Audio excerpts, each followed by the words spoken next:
Bienvenue à Évidence 2019. Nous sommes ici ce soir dans le cadre du festival Lyon Gagne avec les femmes. Nous sommes sur le campus de l'INSA. Donc c'est parti. Et puis on va inviter tout de suite sur scène Marie-Christine Bayetto.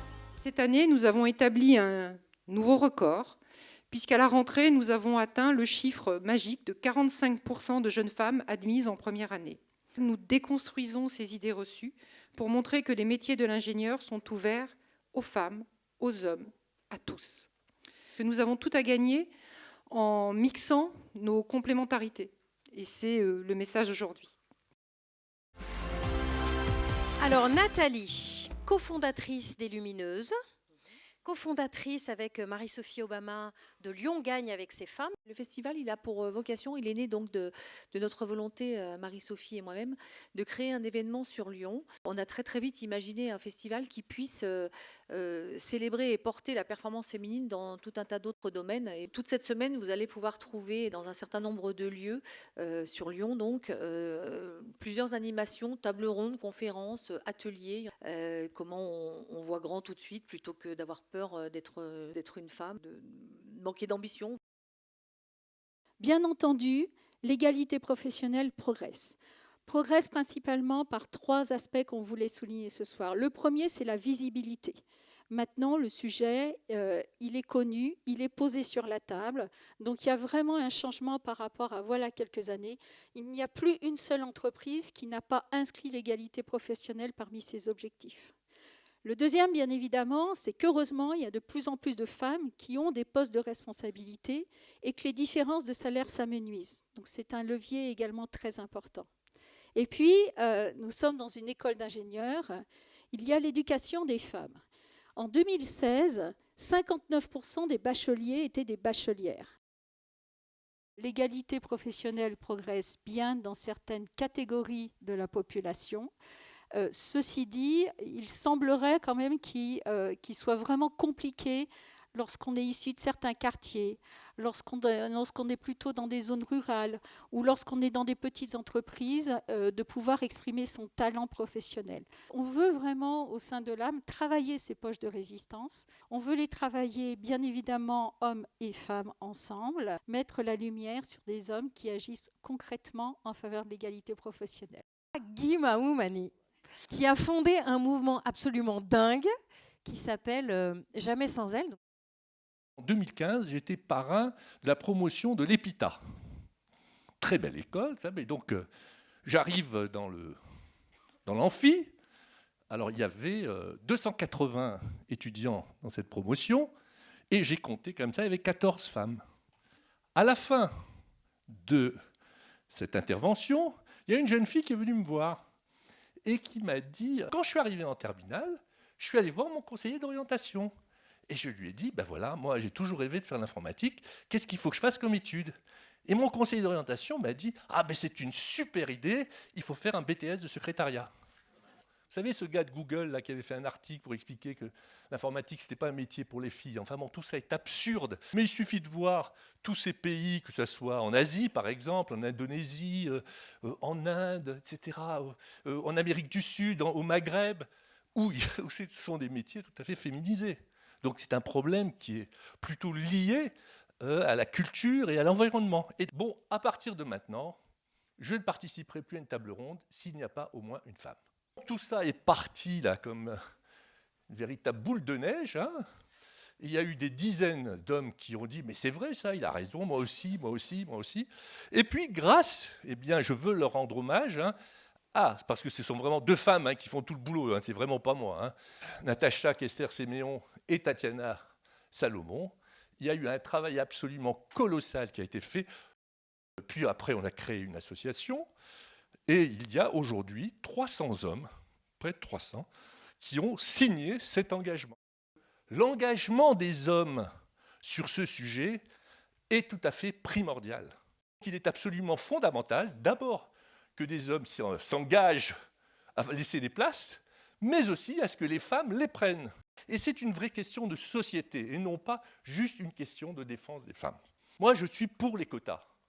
Voilà, j'ai changé d'avis. Et je trouve qu'il faut maintenant être efficace. Sinon, on va avoir besoin de siècles. Vous êtes auteur du rapport sur la résorption des écarts de rémunération hommes-femmes. J'ai été mandatée par Muriel Pénicaud pour écrire un rapport, et ce rapport a donné lieu à l'index égalité, voilà, que vous connaissez. Donc ce rapport, il est dans le site du ministère du Travail et il parle de tous les sujets que vous venez d'évoquer. Il ne faut pas prendre que les écarts de rémunération, il faut aller voir les causes des écarts. Et les causes des écarts, vous en avez parlé beaucoup ce soir. Le premier, c'est la maternité, inhérent à la condition humaine, donc parfaitement injuste. Et on constate aujourd'hui qu'une femme avec 2 enfants, en moyenne, c'est 4% d'écart de rémunération. Une femme avec 3 enfants, c'est 10% d'écart de rémunération. Quelle injustice! La deuxième cause des écarts de rémunération, c'est le temps partiel. 80% des postes à temps partiel sont occupés par des femmes.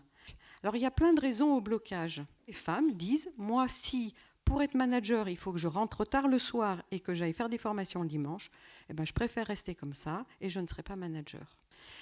Parce que les entreprises aussi ne font pas tout pour qu'elles montent.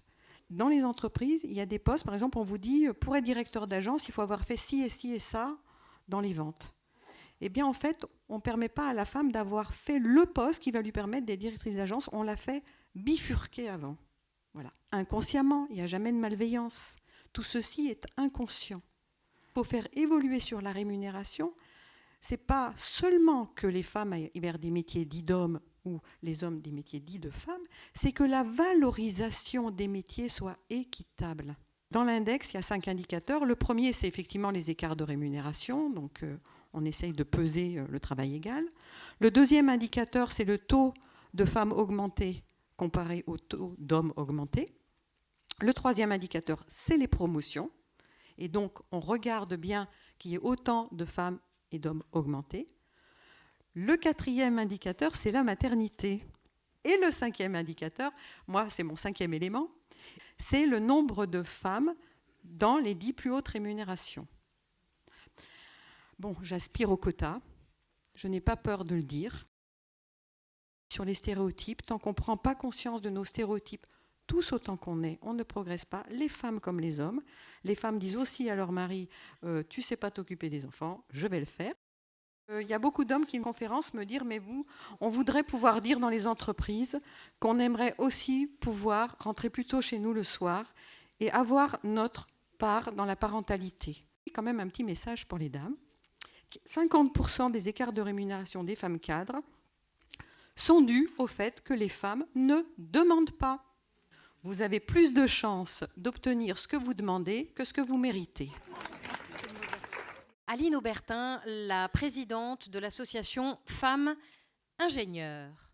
Notre association a la conviction que l'égalité réelle est source de richesse et c'est ce qui nous pousse à valoriser les ingénieurs, à les mettre en lumière pour inspirer notre société. Donc ça nous amène à différents types d'actions, à la fois faire la promotion des métiers d'ingénieurs dans les écoles, c'est une intervention par jour en milieu scolaire, faire la promotion des ingénieurs tout court pour les rendre visibles. Il y a 200 000 ingénieurs en France et on les représente toutes, adhérentes ou pas. On est une association d'intérêt général, donc très transversale.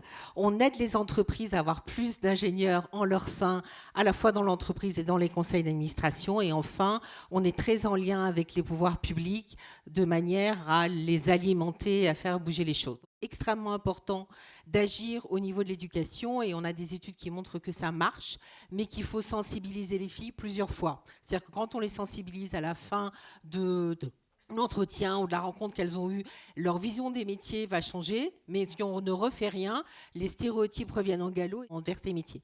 Il y a des choses à faire au niveau des entreprises. Première chose que je fais, c'est que je vais sur le site de l'entreprise et généralement, je le fais avec la personne que j'ai en ligne et je leur dis, regardez, je suis sur votre site, est-ce qu'on peut y aller ensemble ? Et je vous assure que dans 9 fois sur 10, sur le site, il n'y a pas une image de femme et parfois, il n'y a même pas d'image d'individu. Et je leur dis, mais pourquoi voulez-vous qu'une jeune étudiante qui regarde votre site, elle ait envie d'aller chez vous ? Il y a écrit en gros, interdit aux filles, il n'y a que des hommes. Donc il faut vraiment que les entreprises accueillent également des ingénieurs dans leur conseil d'administration parce que c'est là que se fait la stratégie des entreprises et c'est là qu'on va pouvoir faire bouger les choses. Et puis enfin, il y a les pouvoirs publics dont j'ai parlé brièvement. Ils font beaucoup de choses, mais je dirais si on n'agit pas dans ces 4 sphères, on ne va pas y arriver. tous les bâtiments où on enseigne les sciences de l'ingénieur avaient des noms d'hommes. Donc ça m'a interpellé, ça m'a choqué. Et donc on a lancé une initiative en disant sur les 28 bâtiments, à la fin de mon mandat, il y en aura 14 qui ont des noms de femmes et 14 qui ont des noms d'hommes, et évidemment des femmes scientifiques. Je pense que ce soir, on a eu une soirée exceptionnelle au niveau de la qualité. Merci beaucoup.